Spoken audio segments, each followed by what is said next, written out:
Yeah, hi, my name is Raj Jaswa. I'm Silicon Valley president, and I'm delighted to welcome Venk Shukla, also a TiE Charter member, and I would like to have him share some of his Silicon Valley experience, and in particular, some of the groundbreaking things that he did by taking Cadence to India and being one of the first companies to take some major software development and product development to India. So, Venk, welcome. Thank you. And Venk, you may want to start off by summarizing what you've been doing in Silicon Valley, your career, kind of.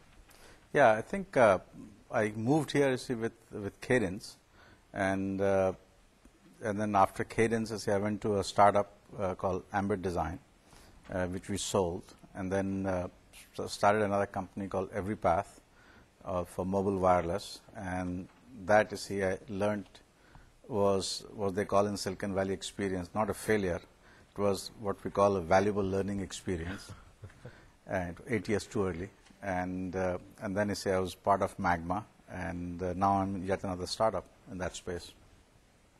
So I'd like to focus on two things. In particular, when you first went to India with Cadence, India was just not even ready for any of the things that you were trying to bring into that country. There are some really, really interesting stories about that.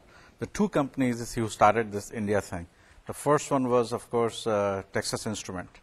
And in my last company, Magma, we hired the guy who was the first guy for Texas Instrument managing India operation. Really? And at that time, the Indian government was so paranoid that they wanted to screen each and every email that that TI sent to its office in India and back. These were the days, just the paranoia of CIA and all those things was pretty high. And the amazing thing was that there was this guy, I was talking to Charlie, the guy who was running the thing. He's in Magma now. So he was telling me the stories, the horror stories of how some official in the Ministry of Electronics had this unfortunate task of reading each and every email that went from TI Bangalore to TI headquarters, and including the CAD attachments. Yeah, and after a while, this guy calls them and says, "How many emails do you guys send?" So that's how it started. Okay. And how far back was this? We're talking about 89. That recent? Yeah, we're talking about 88, 89. My goodness. Yeah, this is India's come a long way. It's come a long, long way. So with Gateway Cadence, challenge was when I took over that, Prabhu himself started the India operation. Sure. But right after that, I was responsible for India operations from here, and the biggest challenge was that we couldn't get really, really talented people to work for us for two reasons. One is we could not compensate them enough. We could not give them stock options because the Indian laws were such that unless you put money in, you could not become owner in the company. Okay. And anyone who got shares in the company had to pay money for it. And these are kids fresh out of college. They didn't have any money. Sure. So we had to work a lot with the government of India to educate them on this whole stock option thing.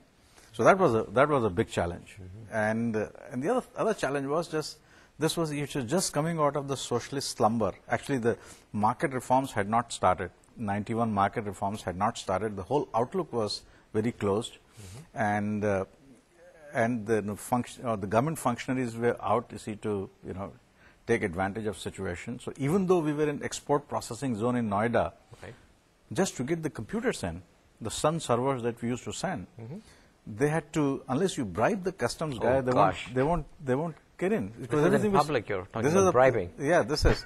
And we won't do that. We obviously won't do that. So it'll take its time. We had to ship everything, including the cables from here. I see. And the cables won't be released in time. So now, with regards to EveryPath, mobile has just taken off. And, we just heard Meg Whitman talk about how eBay transactions are all going to be done on mobile. Right. And that's the biggest growth market. Right.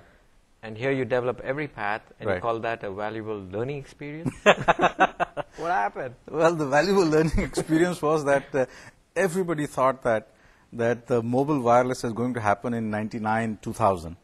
It turns out it was 7 years too early. Okay. And now, finally, there are enough people, you see, walking around with the phones, which have keyboards in them. Right. And there's enough of, transmission speed that you can do significant stuff. Right. So, I think the valuable learning experience was that, that you can do everything else right. Great. But if you're ahead of the market. Venk, thank you very much. I think clearly we have a story here that talks about things that we take for granted in Silicon Valley, mobile, outsourcing to India, but this is how it all happened. Thank you.